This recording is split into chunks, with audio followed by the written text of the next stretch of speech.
If you're an empath, congratulations. You're good for the world. But also my condolences. You may be a pushover with narcissists. Let's fix that using your empathic gifts.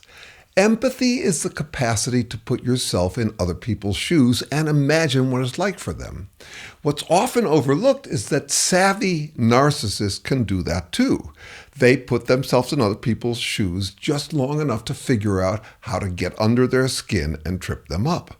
Their empathic manipulation works especially well on empaths. If you pride yourself on your empathy, they can read you like an open book and then shame you into submission for not accommodating them. Empaths are often pushovers. Just threaten their pride at being empathic, and they'll topple right over. Empathic mothers with spoiled brats. Empathic customers with manipulative salespeople. That's why you clicked on this video. You're an empath who gets tripped up dealing with narcissists who read and manipulate you. Taken literally, three popular terms, empathy, compassion, and sympathy, all originally meant feeling with or for someone else. Path means feeling, passion means pain. Empathy originally meant to be in someone's feelings, like putting yourself in their shoes, like, hey, I can imagine. Compassion or co-passion meant sitting with someone's pain, like, hey, I've been there. Sympathy originally meant to be with someone's feeling. I'm going to suggest a way to sort out these vaguely similar terms. But first, there's also a gaggle of words that mean doing something about other people's pain. Charity, kindness, love, generosity, tolerance, niceness, they all mean accommodating someone in the give and take of life. And all of these words sound hella sweet, which may be your problem. A narcissist can make you feel guilty for not being sufficiently empathic, compassionate, sympathetic, and charitable to them.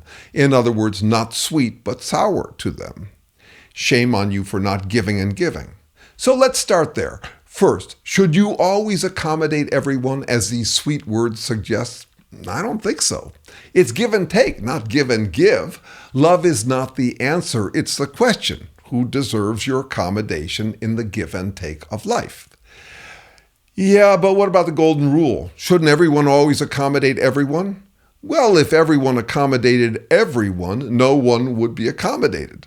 The golden rule can encourage people to be more accommodating, but it's not a rule. It doesn't decide who should accommodate whom. In the hands of a narcissist, the golden rule is a weapon for bullying empaths into submission. Hey, be nice. Remember the golden rule. Since you want to be accommodated, you should accommodate me always. Here's my preferred way to sort out this honeypot of sweet, sticky, ill-defined terms. Empathy is putting yourself in another person's shoes. I can imagine. Compassion is remembering when they were your shoes, when you felt like they did to some degree. Hey man, I've been there. Sympathy motivates charity. I'm here for you. Charity is accommodating someone, sacrificing your priorities for theirs. Here, let me loan you some money. If you're an empath dealing with narcissists, you need a clutch pedal. Use your empathy to put yourself in their shoes and your compassionate skills to remember when they were yours to some degree or another. But have a clutch pedal between those two and sympathy and charity. In other words, don't assume that because you can imagine and relate to how they feel, you have to accommodate them. Remember to take off their shoes and slip back into your shoes for the old give and take. It's great that you can empathize with and be compassionate with anyone, but it's foolish, dangerous, and unworkable for you to accommodate everyone. Practice being able to say, I can imagine your pain, I felt something like it before, but no, I won't accommodate you. Put yourself in their shoes to diagnose them carefully. Ask yourself what makes them tick like time bombs. Is it that they disappoint you? That they disappoint you doesn't make them a narcissist, though it might make you one. Narcissists often pose as empaths. Hey now, I'm an empath. I believe in kindness, to me. So everyone must accommodate me. I call that narcissism, the narcissism of saying, hey, that's not nice to anyone who disappoints you. No, what distinguishes narcissists is their willingness to say anything to win. If you're dealing with someone who consistently, even robotically pretends they're right and you're wrong about everything, you're dealing with a narcissist. If so, hit that clutch pedal. Get out of their shoes and back into yours. No more sympathy, no more listening to what they say as if they mean it. They don't. They'll say anything. They'll scold you. They'll moralize at you. They'll rationalize that they're right about everything, but they don't mean a word of it. They'll say anything. They hope you're empathic enough to take their words to heart, even though their words are merely mindless territorial braying. Don't fight back. Don't try to convince them you're right and they're wrong. You can't win that game against a narcissist.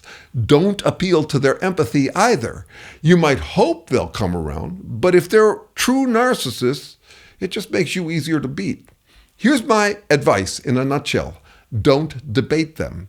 They're just masturbating to you taking the bait. Expose that that's all they're doing. It's simple. Just keep saying, preferably with others listening, there they go again. They'll say anything to pretend they always win. They'll retaliate by saying anything to pretend they always win, which proves your point, which you should just keep making. See, there they go again. They'll say anything to pretend they always win. You really have to shut down the empathy to pull this off. If after accusing them of saying anything to feel like a winner, you respond to what they say, you're taking the bait. It makes you an accomplice. It enables them. It encourages them to keep masturbating to you taking the bait. Empathy, not sympathy, for someone who will say anything to pretend they're always right.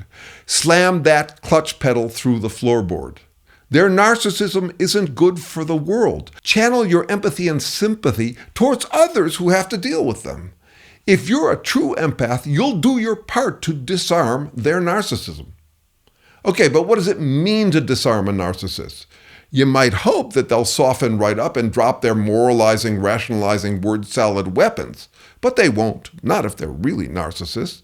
To disarm them means to disappoint them, to render their weapons useless against you.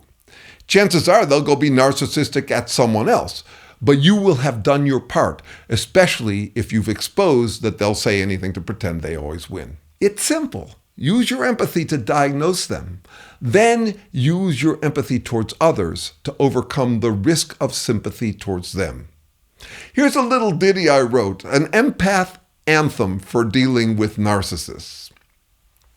I try to be a nice guy, but if you show up done, ready for a fight you're already sure you've won, I'm going to do my best to have you leave here disappointed, with your scheme to dip in quick, pre- and post-anointed, as the one who only tutors, teaching others what to think, because it's attitudes like that that put the whole world on the brink. Hey, thanks for wondering with me. Like, subscribe, comment, and one more. Email me for a free trial half-hour strategic consulting session. Not bottomless psychotherapy or pep talk coaching, but cut to the chase, help navigating your next moves on anything, but especially on getting your mind back from some nagging doubt or some jerk who keeps jerking you around. Thanks.